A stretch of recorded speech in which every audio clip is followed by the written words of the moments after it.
ሰላም አለይኩም ወራህመቱላሂ ወበረካቱሁ። ያ ጀማዓ እንዴት ናችሁ?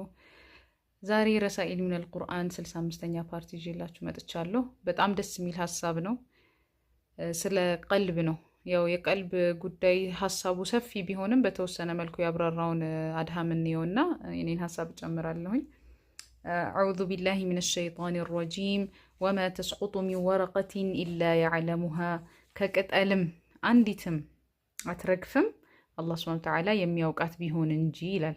ፈከይፈ ቢሃዘል ኸይሪ አለዚ ፊ ቀልቢክ አላህ ሱብሓነሁ ወተዓላ የዛችን ቅጠል ያወዳደቋን ሁኔታ፣ የቅጠሏን ቅርጽ፣ ስትወድቅ ያሰማችውን ድምፅ፣ የወደቀችበትን ደቂቃ የሚያቅ ጌታ አንተ ውስጥ ያለውን አንቺ ውስጥ ያለውን ኸይር ነገር እንዴት አያውቅም? ወከይፈ ቢሃዘል ሑብ አለዚ ተሕሚሉሁ ሊናስ ለሰዎችስ ያለህን ፍቅርስ እንዴት አያውቅም አላህ ሱብሓነሁ ወተዓላ? ወከይፈ ቢፈረሒከ ቢነጃሒ አልጀሚዕ ከአነሁ ነጃሑክ ልክ የሰው ደስታ ስኬት ላይ የሆነ ስኬት ላይ ሲሆኑ ምናምን ጥሩ ነገር ሲያገኙ ምናምን አንተ የአንተ ነጃሕ እስኪመስል ድረስ የምትደሰተው ደስታ። ወከይፈ ቢአለሚክ ሊአለሚ ናሲ ከአነሁ አለሙክ ሰዎች ፔን ሲሰበሩ የሆነ ነገር ጉዳት ሲደርስባቸው ሲታመሙ የሚሰማህ ስሜት መጥፎ የእነሱን ስሜት የመጋባት የመረዳት ስሜትስ አላህ ሱብሓነሁ ወተዓላ እንዴት አያውቀውም?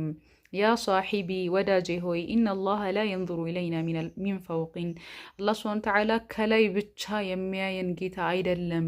ሸክላችንን፣ አለባበሳችን ልክ ሰዎች ከላይ እንደሚያዩን እነሱ የሚያዩት ሳቃችንን ወይ መኮሳተራችንን ሊሆን ይችላል ከላይ ያለውን ግን ወኢነማ የንዙሩ ኢለይና ሚን ዳኺል ያቺ ቀልብ ሌሎች ሰዎች የማያውቋት ውስጥ ላይ ምን እንዳሰብን፣ ምን ተንኮል እንዳሴርን፣ ምን ኸይር ነገር እንዳለምን፣ ለሰዎች ምን አይነት አመለካከት እንዳለን የሚያውቅ ጌታ ነው አላህ ሱብሓነሁ ወተዓላ። የውስጥ ማንነታችንንም ዘልቆ ማየት የሚችል የሚያውቅ ጌታ ነው። ስለዚህ ፈአስሊሕ መውዲዐ ነዘሪ ልመሊክ አላህ ሱብሓነሁ ወተዓላ አልመሊክ የሆነው ጌታ የሚያየውን ቦታ አስተካክል አደለ? ማናት? ውስጣችንን ማለት ነው። አላ አሉ ረሱል ሰለላሁ ዐለይሂ ወሰለም አዋጅ ኢነ ፊል ጀሰዲ ሙድጋ ሰውነታችን ላይ እኮ አንዲት ቁራጭ ስጋለች። ኢዛ ሰለሐት ሰለሐ አልጀሰዱ ኩሉህ እሷ ከተስተካከለች ሙሉ አካል ሰውነት ተስተካከለ። ወኢዛ ፈሰደት ፈሰደ አልጀሰዱ ኩሉህ ከተበላሸች ደግሞ ሁሉም ሰውነት ተበላሸ።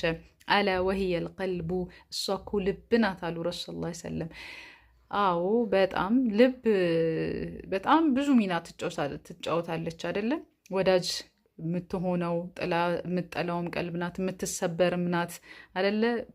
በቃ ሰበሩኝ ቀልቤን ምናምን እኮ ነው የምንለው አይደል?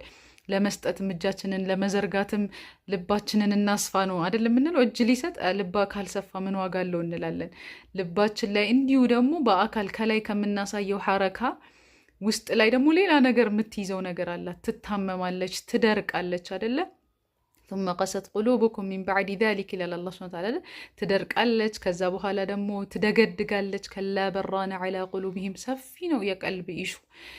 ግን አሁን እዚህ ጋር የመጣው ከውስጥ ያለውን ለሰዎች የሚኖርነን ማንነት ማንም አያየንም ብለን እንደ ልባችን ሐሲድ ልንሆን እንችላለን። ምቀኛ፣ ቅናታም ምናምን ግን እንመርዛታለን በዚህ ባህሪያችን። ከዛ በኋላ ሙሉ ሰውነታችን ይበላሻል። ሜቢ ጥሩ ቁመና ሊኖረን ይችላል፣ ጥሩ አነጋገር ስልት ሊኖረን ይችላል ምናምን፣ ግን ልብ ላይ ያልተስተካከለ ነገር የላዩን ውበት ያረግፈዋል፣ ያበላሸዋል። በሰዎች ዘንድ አይደለም። ሜቢ ሰዎች ዋናው ባህሪ ነው ምናምን ቢሉ ሰዎች እንደዛ እንዲያሞግሱን ምናምን አይደለም። አላህ ጋ ነው ዋናው ፖይንት። አላህ ይጥለዋል ያን ከላይ ምናምን እናስመስልበትን ነገር። ምን ማድረግ አለብን? ውስጥ ላይ የምናደርገውን የሚያየንን አላህ ፈአስሊሕ አስተካክል ያን ቦታ ይለናል። በዛ ላይ ደግሞ ቀልብ ጥሩ ነገር ለሰዎች እያሰበ አላህ እንደዛ አይነትን ቀልብ ምንም ቢሆን መጥፎ ቦታ ላይ አይጥልም። ተመሳሳይ ነገር ለሱ ለሰዎች ዓለም እንደ ፔን ለመጥፎ ስሜታቸው እንደተጨነቀው ለደስታቸው እንደተደሰተው አላህ ለሱ ጥሩ ነገርን ይሰጣል። ምክንያቱም አላህ ምን ይላል?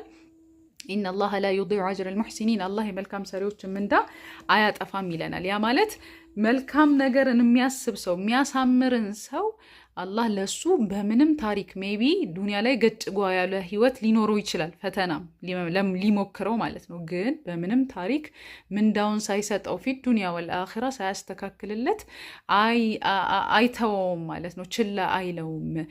ምንድነው ከአላህ የምናገኘው ምንዳ እንዲያምርልን አጠይቡነ ሊጠይባት ከትዳር አጋር ጀምራችሁ ልባችሁ ጥሩ ሲሆን ጥሩ ሰዎች ስትሆኑ ምናምን አላህ ለእናንተ ማጋራችሁን ጥሩ የማድረግ ስሜት ልጆቻችሁን ጥሩ የማድረግ ለችግራችሁ ምንድነው ይሄ ለሚመጡባችሁ ፈተናዎች ራሱ አላህን ሁጃ ይሆናችኋል። አላህ መቼም የቀልቤን ታውቃለህ፣ እኔ ለሰው ደስታ የምደሰት ሰው ነኝ። ይሄን ለሰው ለጉራ ምናምን እንድታወሩ ሳይሆን አላህ ጋር ለብቻችሁ ስትሆኑ እኔን ቀልቤን ታቀኛለህ፣ ይመቻል አላህ ጋር እንኳን እንደዚህ ብሎ ዱዓ ለማድረግ ማለት ነው። አላህ ደግሞ በምንም ታሪክ እንደ ዱዓ ባናረግ ራሱ ምንዳውን መስጠቱ ስለማይቀር ጥሩ ፈረጃ ይመጣል ማለት ነው። ልክ እንደ ነቢዩላህ ዩሱፍ ኢና ነራከ ሚነል ሙሕሲኒን ብለውታል። በፊትም እስር ቤትም እያለ እንደዛ አይደለ ሲወጣም ማለት ነው። እና ያ ነገሩ አግዞታል ይባላል፣ ፈረጃውን እንዲያገኝ ቤተሰቦቹ ጋር እንዲገናኝ ምናምን።